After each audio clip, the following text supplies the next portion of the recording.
have an internet friend who seems to know exactly when I need to hear from her. So I don't hear from her often, but when she shoots me an email, it's like she can psychically sense that I'm depressed or not well or whatever it is.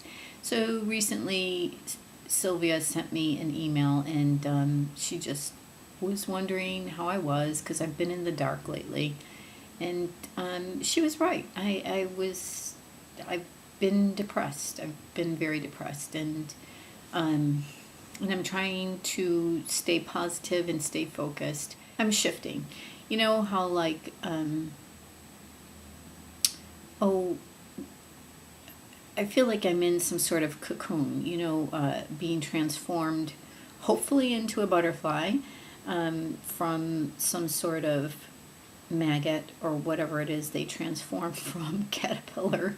And I feel like I am in the dark, because I'm in fear, and I don't like being in fear. I am one who believes, the cliche that there is no problem bigger than my God. My God is bigger than all problems. I felt like I was losing my faith, which, that's not a good place to be. I've been using, for me, fantasy escape, movies, and books. So my mother and my sister's been trying to get me to read the books. I guess there were 3 of them by this Swedish author, but 2 of the movies have already come out. Girl with the Dragon Tattoo and The Girl Who Played with Fire or something like that. So I saw them. They've been recommending them for a really long time. And yeah, they were definitely good movies. Definitely good movies, but they're way darker than my preference. My daughter read a series of books which starts with The Hunger Games. It's by Suzanne Collins. Those types of books, I guess the ones that are written for young adults, are more my style of books. I am still believing that Michael Jackson is alive, and after going to the trial and hearing some of the testimony, I kind of wavered a little bit, but I don't know how it's going to happen, but I do believe he isn't dead, and I don't know how it's going to play out, but I'm so sure he's alive. It's as if I had a conversation with him. I mean, that's how certain I am now that he is alive. So, anyhow, I was thinking about lying, lies that people tell. Sometimes what we Americans think doing the right thing is really possibly doing the wrong thing in another person's culture. But I'm going to go back to when I was young and there was a lot of mafia around in the city that I was in.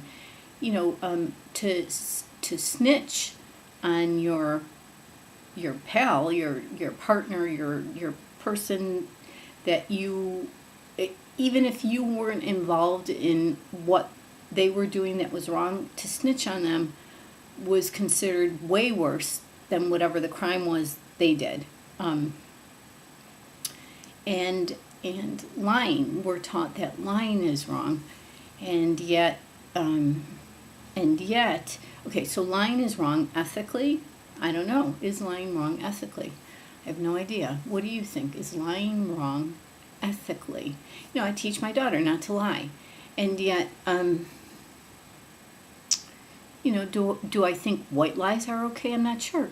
But should you sign a confidentiality agreement or a non-disclosure agreement, then you have to lie to stay within the confines of the agreement. Say somebody asks you a question and you know the answer to it, but you can't disclose it because you signed a non-disclosure, and you say, I don't know what you're talking about, or you say, I've never heard of that before, then you're lying. And so then, is lying wrong? And should you be offended if you know that that person is lying to you? I mean, I never ever lie on interviews. Never. It's just not my nature. And yet I'm playing with the idea of lying because it would certainly be stealing, like, I mean, not that I could ever steal. I don't think I have it in me, but I didn't think I'd have it in me to lie either. And now I'm considering lying. And you'd be surprised at what you might consider doing if you were desperate enough. I guess the reason why I've been thinking about the things you'll do when you're desperate is I had a conversation with somebody the other day that I keep thinking about, and maybe I have to rethink what I'm applying for. Maybe I have to look for something new to do to make a living. So I'm thinking about possibly becoming an outlaw. Annie, get your gun, and I need a good outlaw name.